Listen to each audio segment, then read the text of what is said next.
if you keep the cold application on, the body will cycle back and forth between vasodilation and vasoconstriction, vasodilation, vasoconstriction, and this has been a well-known physiological phenomenon called the Hunting response. So when we apply cryotherapeutic interventions, we wish to avoid a Hunting response. I want to switch now. Remember, they're going to be, right now it's set to be continuous. So if I let this go, it would be continuous to these two at the same time.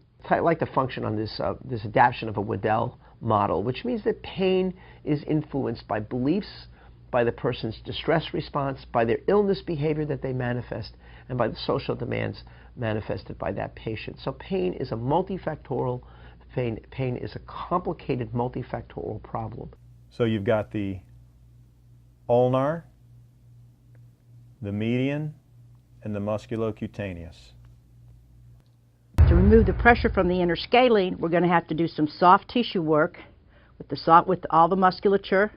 We're going to have to mobilize the first rib, and then we're going to have to stretch the scalene muscle, hold it in position for at least to the count of 20. C6 and C7 is right there. That's C7.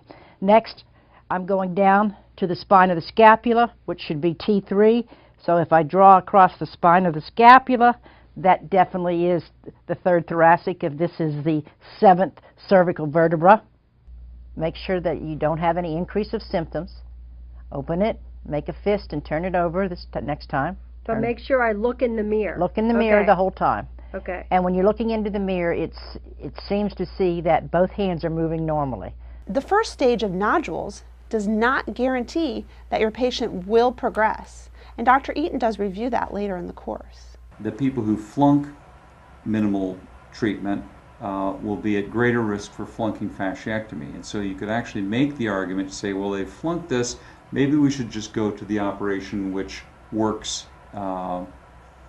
the longest, which would be a dermofasciectomy. So you could make that argument to bypass fasciectomy. The low abdomen expands when you inhale, then the rib area, and then the chest. So it's the three-part breath. Low abdomen expands, ribs expand, chest expands. That's the inhale through the nose, and exhale out the nose, just allowing the air to flow out.